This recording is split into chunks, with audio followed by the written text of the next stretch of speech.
dans le tourbillon incessant des plateaux télévisés, où les lumières se crues perçant l'ombre des studios et les questions fusent comme des éclairs. Émilien émerge comme une figure singulière.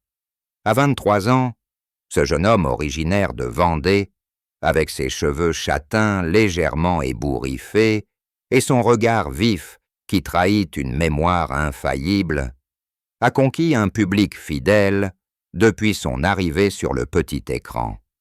Les 12 coups de midi, ce jeu emblématique diffusé sur TF1, l'a propulsé au rang de champion, incontesté non seulement par sa culture encyclopédique, mais aussi par une humilité qui contraste avec l'ampleur de ses victoires. Pourtant, derrière les chiffres vertigineux de sa cagnotte et les applaudissements du public, se dessine une histoire plus intime, celle d'un cœur qui, après des mois de réserve, ose enfin s'ouvrir. Cette révélation, murmurée un soir d'été dans les couloirs du studio, résonne comme un écho à la chanson de Carla Bruni, « Je l'aime ».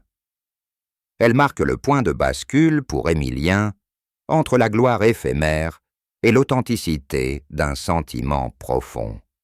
Pour comprendre ce moment, il faut remonter aux origines de son parcours, là où les premiers coups de midi ont résonné, annonçant non seulement des triomphes intellectuels, mais aussi les prémices d'une vie personnelle qui allait se révéler au grand jour. Le soleil de septembre 2023 se levait à peine sur les côtes vendéennes lorsque Émilien, alors étudiant en histoire à l'université de La Rochelle, décida de franchir le pas. Âgé de 21 ans à l'époque, il postula pour les 12 coups.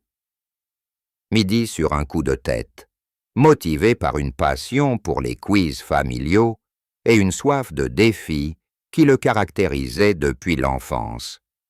Originaire d'un petit village près des Sables d'Olonne, il grandit dans une maison modeste, entourée de dunes et d'océans, où les soirées se passaient à dévorer des livres d'histoire et à disputer des parties, endiablé de Trivial Pursuit avec ses parents et sa sœur aînée.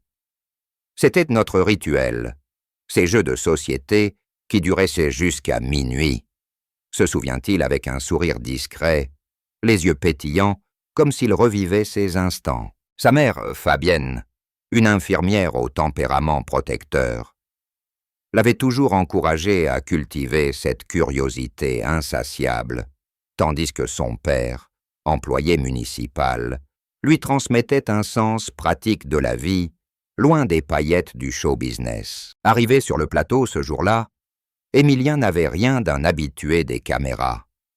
Vêtu d'un simple polo bleu marine et d'un jonc usé, il se présenta avec une timidité palpable, serrant nerveusement le pupitre en bois verni. Jean-Luc Reichmann, l'animateur charismatique aux tempes grisonnantes et au sourire contagieux, l'accueillit avec sa bienveillance coutumière. « Bienvenue, Émilien, prêt à défier le maître en titre ?» La réponse fusa, simple et directe. « Je vais essayer de ne pas faire trop de fautes. » Ce qui suivit fut une démonstration magistrale. Les questions défilaient de la date de la prise de la Bastille à l'auteur de Guerre et Paix, en passant par les capitales oubliées d'empires effacés. Et Émilien les balayait avec une précision chirurgicale. Son cerveau, entraîné par des années de lecture voraces et de podcasts historiques, opérait comme une machine bien huilée. À la fin de l'émission, il avait renversé le champion précédent, un cadre dynamique de 45 ans qui partit tête basse, laissant derrière lui une cagnotte naissante de 5 000 €. Ce premier triomphe ne fut pas un hasard, mais le fruit d'une discipline forgée dans l'ombre. Émilien, passionné par les époques révolues, passait ses nuits à compiler des fiches sur des figures obscures, comme les empereurs byzantins ou les explorateurs du grand siècle. L'histoire, c'est comme un puzzle géant. Chaque pièce révèle une connexion inattendue, explique-t-il, mimant du geste le geste d'assembler des fragments invisibles. Pourtant, cette victoire initiale le propulsa dans un monde qu'il n'avait pas anticipé. Les réseaux sociaux s'enflammèrent, les messages d'encouragement affluèrent, et pour la première fois, il mesura le poids d'une notoriété naissante. Les jours suivants, il revint sur le plateau, accumulant les participations, passant de 10 000 à 50 000 € en un mois. Le public, fasciné par ce jeune prodige au visage juvénile, le surnomma vite le Mozart des quiz.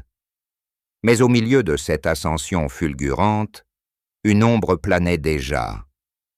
Comment concilier cette exposition publique avec une vie privée qu'il chérissait dans le plus grand secret?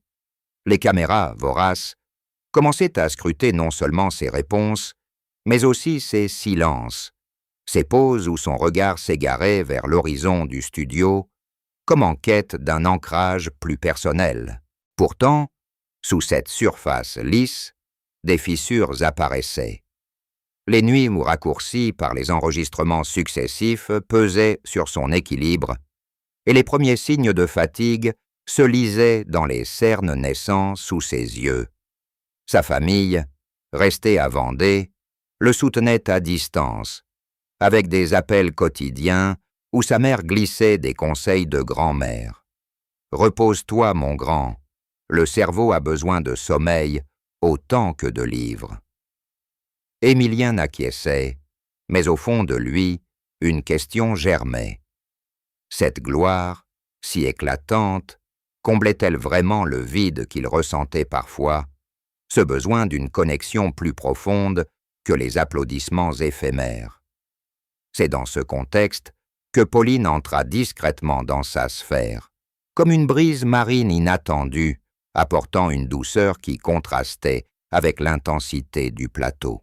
Leur rencontre, anodine en apparence, allait bientôt transformer les contours de son existence, posant les bases d'une histoire d'amour qui patiemment attendrait son heure pour éclore pleinement. Pauline apparut dans la vie d'Émilien comme une évidence discrète, lors d'une pause bien méritée entre deux enregistrements, en octobre 2023. Elle travaillait alors comme assistante de production pour une émission culturelle sur France 2, un poste qui l'amenait souvent à croiser les mondes interconnectés de la télévision.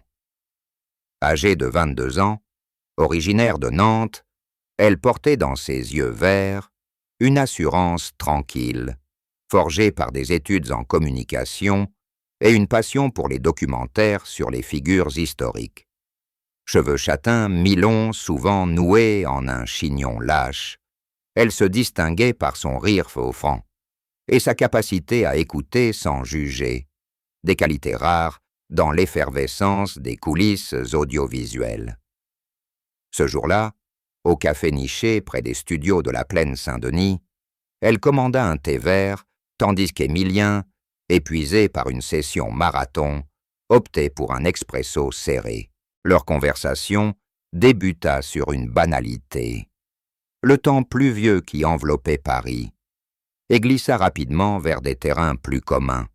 Une exposition sur les impressionnistes qu'ils avaient tous deux visités, un débat sur le rôle des musées dans la mémoire collective. De cette rencontre fortuite naquit une complicité progressive, nourrie par des échanges nocturnes via messages, où Émilien partageait ses doutes post-émission et Pauline, ses analyses perspicaces sur les dynamiques médiatiques.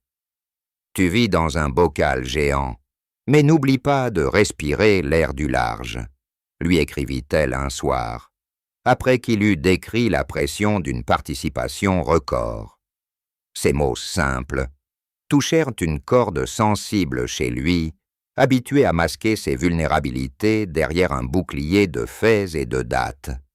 Pauline, de son côté, admirait cette force tranquille, cette façon qu'il avait de relier le passé au présent avec une élégance naturelle. Elle n'était pas impressionnée par la célébrité naissante. Au contraire, elle le ramenait à l'essentiel, à ses promenades improvisées le long de la Seine, où ils discutaient de tout sauf de quiz. Lors de l'une d'elles, sous un ciel d'automne chargé de nuages, elle confia son amour pour les biographies de femmes oubliées de l'histoire, comme les salonnières du XVIIIe siècle. Émilien, captivé, répondit par une anecdote sur Olympe de Gouges. Et pour la première fois, il sentit que quelqu'un le voyait au-delà du champion. Leur relation s'approfondit au rythme des semaines, dans la discrétion imposée par la notoriété grandissante d'Émilien. Ils se voyaient en dehors des horaires de pointe, optant pour des dîners dans des bistrots anonymes de Belleville ou des escapades en train vers la côte normande, où l'océan rappelait à Émilien ses racines vendéennes. Pauline apportait une stabilité à son quotidien chaotique. Elle organisait des pique-niques improvisés avec des livres empruntés à la bibliothèque, encourageait ses pauses lecture sans interruption, et même, lors d'une grippe passagère en novembre, veillait à ses côtés avec des infusions maison et des épisodes de séries historiques. Elle a cette capacité à rendre le ordinary extraordinaire, décrit Émilien, sa voix s'adoucissant imperceptiblement lorsqu'il évoque ces instants. De son côté, Pauline trouve en lui un partenaire qui l'inspire intellectuellement, un homme dont la générosité d'esprit transcende les écrans. Avec lui, chaque conversation est une découverte, un voyage dans le temps sans billet d'avion, dit-elle, un éclat complice dans le regard. Pourtant, cette idylle naissante se heurtait aux contraintes du plateau. Émilien, sous les feux des projecteurs, évitait d'évoquer sa vie privée, craignant que les caméras ne transforment leur bulle intime en spectacle public. Jean-Luc Reichmann, sentant intuitivement ces silences, glissait parfois des questions légères sur la personne qui te soutient dans l'ombre. Mais Émilien esquivait avec une pirouette humoristique, redirigeant vers une anecdote historique. Pauline, respectueuse de cette réserve, se contentait d'un rôle d'observatrice discrète. Elle suivait les émissions depuis son appartement nantais, envoyant des textos encourageants juste avant le début, comme « Visualise la victoire, mais surtout, profite ». Cette dynamique, faite de soutien muet et de tendresse partagée, renforçait leur lien, le protégeant des tempêtes médiatiques. À mesure que les gains d'Émilien grimpaient, atteignant les 200 000 € en décembre 2023, leur couple s'affirmait comme un refuge, un contrepoint essentiel à l'adrénaline des victoires. Au printemps 2024, alors que les participations d'Émilien dépassaient la centaine, Pauline intégra plus activement son quotidien. Elle l'accompagna lors d'une rare semaine de vacances en Bretagne, où ils arpentèrent les sentiers côtiers, main dans la main, discutant de projets futurs, un voyage en Italie pour fouiller les archives romaines, ou simplement une vie plus ancrée, loin des deadlines télévisuels. Ces moments révélaient une complémentarité évidente. Elle, pragmatique et organisée, gérait les aspects logistiques de sa célébrité naissante. Lui, rêveur et érudit, infusait à leur quotidien une profondeur poétique. Une soirée particulièrement mémorable les vit improviser un débat sur l'amour dans la littérature française, de Rabelais à Proust, concluant que l'affection véritable résidait dans les gestes infimes, comme le café préparé au réveil, ou le silence complice face à un coucher de soleil. Pourtant, malgré cette harmonie, Émilien gardait une part de lui en retrait, hanté par la peur que la gloire ne corrompe la pureté de leur lien. C'est cette tension intérieure, entre exposition publique et intimité préservée, qui allait bientôt culminer, forçant une révélation qui changerait très serré dissoute. À mesure que l'année 2024 s'écoulait, le parcours d'Émilien dans les 12 coups de midi atteignait des sommets inédits, transformant sa vie en un kaléidoscope de défis et d'acclamations. En mars, il franchit le cap des 500 000 € de gains, une somme qui, cumulée aux cadeaux, voyages en croisière, bijoux d'exception, appareils électroménagers de luxe, faisait de lui le plus grand maître de l'histoire du jeu. Le plateau, avec ses néons bleutés et son décor minimaliste, évoquant un cadran solaire géant, devint son domaine incontesté. Chaque matin, il arrivait avec une pile de notes manuscrites, révisant inlassablement des thèmes comme la mythologie nordique ou les traités de paix européens. Jean-Luc Reichmann, maître de cérémonie infatigable, multipliait les clins d'œil complices. « Émilien, si tu rates une question aujourd'hui, on offre ta cagnotte à un chat errant. » Le public en studio et devant les écrans riait, hypnotisé par cette alchimie entre tension et légèreté. Mais cette gloire avait son revers. Les critiques fusaient sur les forums en ligne, certains téléspectateurs, lassés par sa longévité, réclamant un renouvellement. Il domine depuis trop longtemps. Laissons la place aux autres. Émilien, conscient de ces murmures, les balayait d'un geste philosophique, invoquant l'impermanence des records comme dans les chroniques antiques. Tout empire a sa chute, mais tant que je tiens, je savoure, confie-t-il lors d'une pause, un café fumant à la main. Sa culture, forgée par des nuits blanches sur des ouvrages comme Les Confessions de Rousseau, lui permettait de relativiser. Il voyait dans ses attaques une forme de jalousie humaine, universelle depuis l'Antiquité. Pourtant, ces tensions extérieures amplifiaient les doutes intérieurs, particulièrement vis-à-vis de Pauline. Leur relation, solide en privé, souffrait de l'absence prolongée imposée par les enregistrements hebdomadaires. Les appels vidéo, entrecoupés de fatigue, remplaçaient mal les étreintes, et Émilien se surprenait à questionner la durabilité de cet amour naissant face à la voracité des spotlights. Pauline, de son côté, naviguait ses eaux troubles avec une résilience admirée. Installée désormais à Paris pour un nouveau poste chez un producteur indépendant, elle assistait parfois aux émissions incognito, cachée parmi les techniciens, son cœur battant au rythme des réponses justes. C'est exaltant de le voir briller, mais je sais que derrière, il y a un garçon qui a besoin de plus que des applaudissements, observe-t-elle, évoquant ces soirs où il rentrait épuisé, se levant contre elle pour un sommeil réparateur. Leur complicité s'exprimait dans des rituels intimes. Un dîner aux chandelles avec des recettes bretonnes, ou des balades nocturnes dans le Marais, où ils débattaient de l'impact des médias sur les relations amoureuses.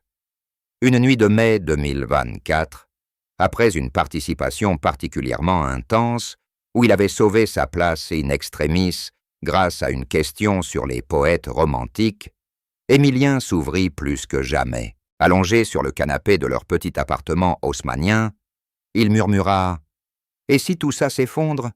Et si je ne suis rien sans ce pupitre ?» Pauline, posant une main sur son épaule, répondit avec fermeté « Tu es déjà tout, avec ou sans les caméras. C'est nous qui comptons. » Ce échange, chargé d'émotions contenues, scella une étape. Émilien commença à envisager de partager leur histoire, non par vanité, mais par besoin d'authenticité. Cette évolution personnelle se reflétait dans ses performances sur le plateau. Libéré d'une partie de ses inhibitions, il injectait plus d'humour dans ses réponses, comme lorsqu'il relia une question sur Napoléon à une métaphore amoureuse.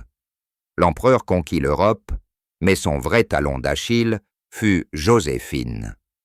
Le public rit, sentant cette légèreté nouvelle, tandis que Jean-Luc Reichmann, perspicace, glissa « On dirait que quelqu'un t'inspire ces jours-ci ». Émilien rougit, éludant d'un sourire, mais le CID était planté. En coulisses, les rumeurs circulaient. L'équipe remarquait ses absences brèves pour des appels tendres, ses regards vers son téléphone entre les prises. Pauline, quant à elle, gérait les retombées collatérales, les messages anonymes de fans curieux, les invitations à des événements qu'elle déclinait poliment. « Je ne suis pas là pour le buzz, mais pour le soutenir », affirme-t-elle, soulignant comment elle protégeait leur bulle des intrusions. Ces mois de 2024, entre triomphes publics et consolations privées, forgèrent un équilibre précaire, où l'amour de Pauline devenait le fil conducteur d'une vie sous les feux. Pourtant, la pression montait. Avec l'approche de son 23e anniversaire en automne, Émilien sentait l'urgence de nommer ce qu'il ressentait, de passer de l'ombre à la lumière, transformant un murmure. Intime en déclaration assumée, l'année 2024 marqua un tournant décisif dans la trajectoire d'Émilien, où chaque participation aux 12 coups de midi amplifiait non seulement sa légende, mais aussi les défis inhérents à une célébrité grandissante. En juin, il pulvérisa un record historique en atteignant les 800 000 € de cagnotte, un montant qui attira l'attention des médias au-delà du cercle des amateurs de jeux télévisés. Les journaux People titraient sur le prodige vendéen qui défie le destin, tandis que des émissions concurrentes invitaient des experts à décortiquer sa méthode. Une combinaison de mnémotechniques héritées des Grecs anciens et d'une intuition aiguisée par des années de lectures éclectiques. Sur le plateau, les défis s'intensifiaient. Les questions concoctées par une équipe de rédacteurs impitoyables plongeaient dans des abysses stématiques, des équations quantiques aux généalogies royales obscures. Émilien, imperturbable, naviguait ses eaux avec une grâce féline, son buzzer claquant comme un couperet précis.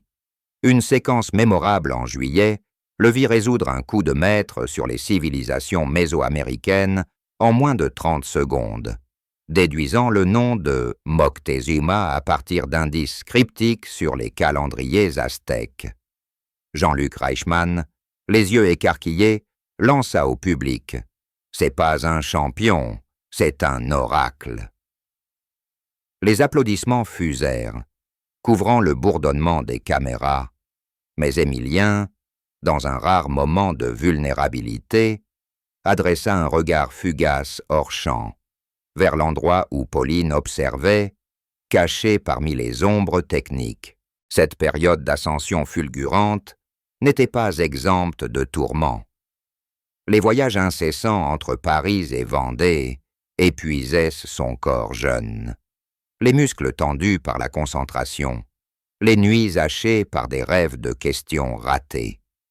Sa famille, désormais sous le feu des projecteurs, faisait face à une intrusion inédite. Des fans zélés pistaient Fabienne jusqu'à son hôpital, demandant des autographes pour le fils prodige. Lors d'une visite surprise en août, sa mère, les tresses marquées par l'inquiétude, lui confia « La gloire est un feu qui réchauffe, mais qui brûle si on s'approche trop ». Émilien, serrant sa main calleuse, promit de tempérer, mais le rythme s'accélérait. Les sponsors affluaient. Partenariats avec des éditeurs pour des livres de culture générale, invitations à des galas littéraires, transformant son agenda en un labyrinthe. Au milieu de ce chaos, Pauline émergeait comme un phare constant. Elle réorganisait ses journées avec une efficacité chirurgicale, intercalant des créneaux pour des siestes réparatrices ou des sorties anonymes dans les parcs parisiens. Une fin d'après-midi pluvieuse en septembre les vit ainsi errer sous les arcades du Palais Royal, où elle lui lut des extraits de Les liaisons dangereuses pour le distraire de ses ruminations.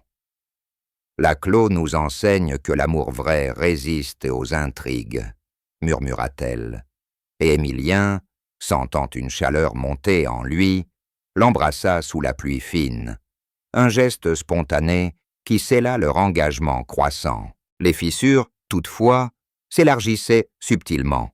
Sur les réseaux sociaux, les débats s'envenimaient. Des anciens champions, comme Paul Elkarat, exprimaient publiquement leur agacement face à cette domination prolongée, arguant d'une injustice pour les nouveaux venus. Il mérite son succès, mais à un moment, il faut passer la torche, déclara l'ex-maître lors d'une interview radio, ces mots résonnant comme un écho distant mais persistant. Émilien, apprenant cela par Pauline, qui filtrait les nouvelles toxiques, se replia un soir dans leur appartement, fixant le plafond fissuré. « Suis-je égoïste de persévérer ?» questionna-t-il, la voix brisée par le doute. Elle, allongée à ses côtés, traça du doigt les contours de son visage. « Tu n'es pas égoïste, tu es passionné. Mais souviens-toi que ta valeur n'est pas dans les euros, mais dans ce que tu donnes aux autres. » Cette nuit-là, ils parlèrent jusqu'à l'aube, disséquant les pressions sociétales sur les figures publiques, reliant cela à des cas historiques, comme celui de Mozart, adulé mais épuisé par l'exigence constante. Ces échanges, riches en références croisées, renforçaient leurs liens, transformant les crises en opportunités de croissance mutuelle. À l'automne 2024, alors qu'Émilien fêtait ses 23 ans lors d'une émission spéciale, les cadeaux s'empilaient. Une montre vintage gravée de coordonnées historiques, un week-end en Toscane pour deux. Pauline, présente en coulisses pour la première fois ouvertement, observa la scène avec un mélange de fierté et d'appréhension. Le plateau vibrait d'énergie. Les concurrents, nerveux, tentaient vainement de le déstabiliser avec des pièges sur la botanique tropicale ou les compositeurs baroques. Il triompha, bien sûr, ajoutant 50 000 € à sa fortune, mais ce soir-là, rentrant main dans la main avec elle, il sentit un poids se lever. Les promenades nocturnes devinrent plus fréquentes, ponctuées de confidences. Il lui raconta ses peurs d'enfance, ces nuits où il imaginait des mondes perdus pour fuir l'ennui scolaire. Elle avoua ses doutes professionnels, cette crainte de stagner dans un milieu impitoyable. Leur amour, nourri par ces vulnérabilités partagées, s'approfondissait, tissant un filet de sécurité contre les assauts extérieurs. Pourtant, la notoriété escaladait. Des propositions de livres autobiographiques affluaient, des documentaires sur sa méthode infaillible se profilaient. Émilien, conscient du risque d'aliénation, se tourna vers Pauline comme vers un miroir. « Avec toi, je reste moi-même. » Ces mots, prononcés lors d'une escapade à Honfleur en novembre, marquèrent un pivot, où l'intime commença à percer l'armure publique, préparant le terrain à une révélation qui, bientôt, illuminerait les écrans et les cœurs. En décembre, alors que les fêtes approchaient, une crise mineure testa leur résilience. Une rumeur infondée, lancée par un tabloïd People, insinuait une liaison avec une concurrente fictive, amplifiant les messages haineux sur les comptes d'Émilien. Il, d'ordinaire stoïque, craqua lors d'un appel nocturne. Comment font-ils pour inventer des vies qui ne sont pas les nôtres? Pauline, pragmatique, contre-attaqua en rédigeant une déclaration discrète pour ses réseaux, soulignant l'importance de la privacy dans un monde hyper connecté. Cette affaire, loin de les briser, les unit davantage. Ils passèrent Noël à Vendée, entourés de la famille, où Fabienne cuisina des huîtres fraîches et raconta des anecdotes sur le jeune Émilien collectionneur de timbres anciens. Ces jours de trêve bercés par le bruit des vagues, permirent à Émilien de recharger ses batteries, de méditer sur le sens de sa présence télévisuelle. C'est un chapitre, pas toute l'histoire, conclut-il, enlacé avec Pauline sur la plage déserte. Ainsi, 2024 s'acheva sur une note d'équilibre retrouvée, où les victoires publiques s'harmonisaient avec les joies privées, posant les jalons d'une maturité amoureuse qui attendait seulement le bon moment pour s'exprimer pleinement. Les mois suivants, en 2025, verraient que cette harmonie mise à l'épreuve par des records absolus et des tempêtes émotionnelles, menant inexorablement à l'aveu tant attendu.